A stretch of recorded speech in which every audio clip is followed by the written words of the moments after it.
Welcome to Spotlight, where we feature the University of Central Arkansas's College of Fine Arts and Communication. I'm Donna Lampkin-Stevens.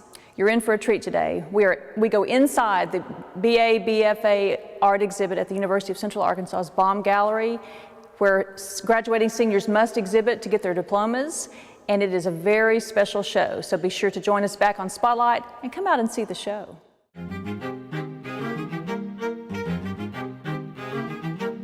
I'm here now with Barclay McConnell, Director of the Baum Gallery of Fine Art at UCA. And Barclay, welcome back to Spotlight. This is always an exciting show. Thank you so much. So this is the BA, BFA exhibit for fall 2014. Give us a little background first before we go into more detail about the actual exhibit. What is the BA, BFA and why do we have it? Yes, it is our seniors who are graduating with a BA or a BFA in fine art. And it happens every semester at, last show of the semester. It's really exciting though because we have so many students who are making truly extraordinary work.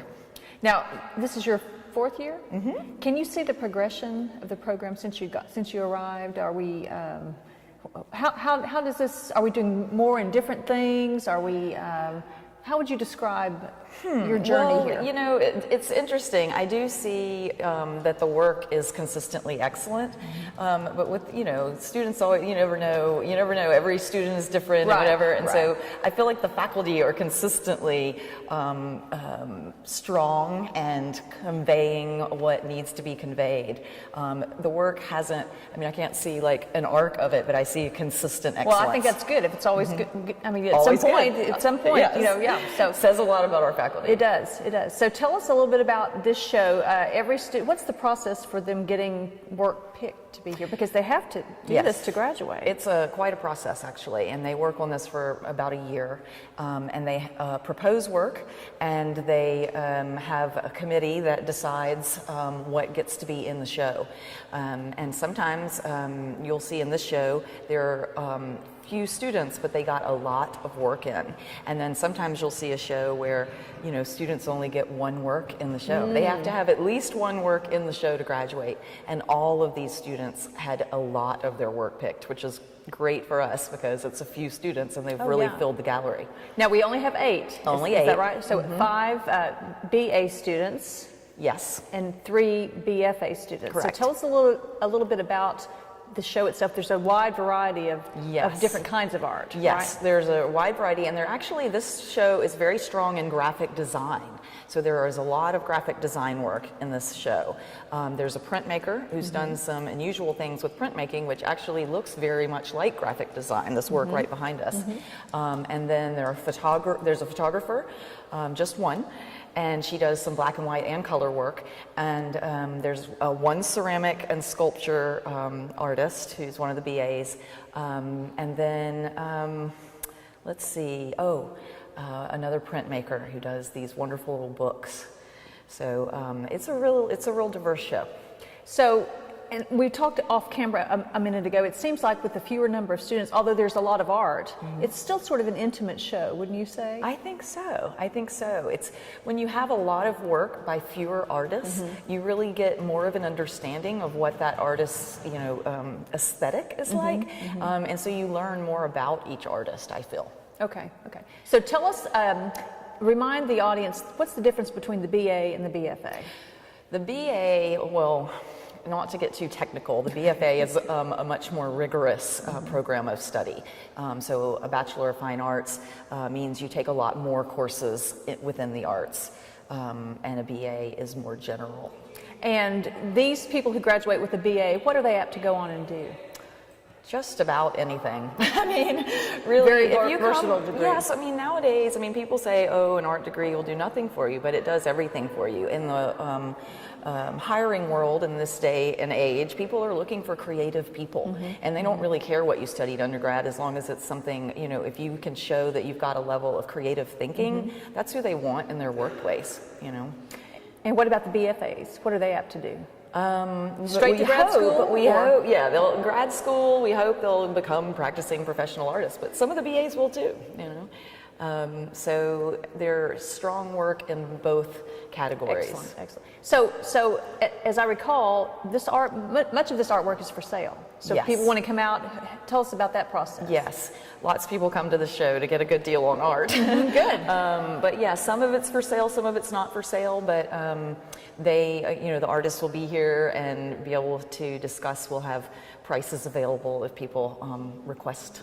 What's the process for doing that? I mean, I would think, does an art student know, hey, what's this worth? Or does the faculty help with that process? The faculty has to help, and some of them really struggle with that, and some of them are really attached to this work they've created and don't want to sell it. And so they put a higher price on it. Oh, they might put a higher price, or they say it's don't not for sale at Okay. all. You know, they're like, I don't care if you pay $1 million for this one, I'm not selling it to you.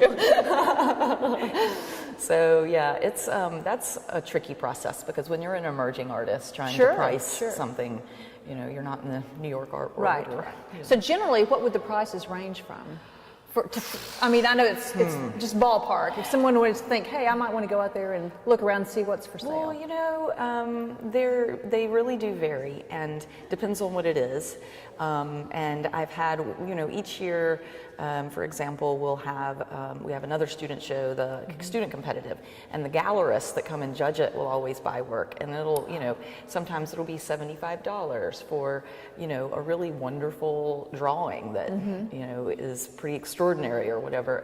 Sometimes they'll go up to maybe $300. So very reasonable. Yes, reasonable prices, and especially compared to the, retail gallery world. Yeah. Okay, so I would think as a faculty member, this has got to be one of the highlights of the semester, maybe the highlight of the semester, because you're sending our babies out into the world, and they're leaving with a big splash, aren't they? Yes, it's interesting, because it's really the more challenging shows. I mean, these are on so many levels, and part of it is that reason. There's high emotion to it, and for them and for the faculty, because they want it to be just right. For example, yesterday they had to have everything ready by noon, because the faculty was going to start coming through and deciding who gets honors, because you can get honors status, and more than half the faculty has to vote for you, and everything has to be in order. All your labels up, lighting, everything has to be done. So they decided that before the show actually opens? Yes, so they'll be tallying it this afternoon, and so by the time this airs, we'll know. By the time this airs, we'll know who gets honors. Great. Okay, Barclay, well, let's talk to some of the artists, and we'll see you again next time, okay? Great. Thank you so much for having me. We'll be back in a moment. I'm here now with A.J. Sawatsky, and A.J., I must tell you, this is one of the most interesting pieces I've ever seen at the Baum Gallery. Oh, so well, thank you. Tell us about, just sort of give us the overview, let's look at what you have, and then let's get into the meaning of it. Okay, all right. Well, what I've got is 3 pieces that kind of deal with separate ideas for the most part, while unified with this, singular heading.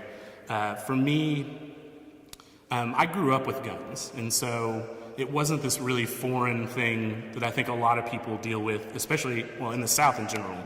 There's guns everywhere. But I think for me it was something I grew up with, and these mass shootings started to come into the forefront and happen more often. Like there was a frequency, or at least it seemed there was there's a growing frequency, but it really made me question kind of my views on it. I don't think I ever had an issue with it until you started seeing this, innocence, loss of innocent life. I don't think up until that point there was no real latch point for me as far other than, maybe a story as a kid. Like you just don't, it's not something you're paying attention to.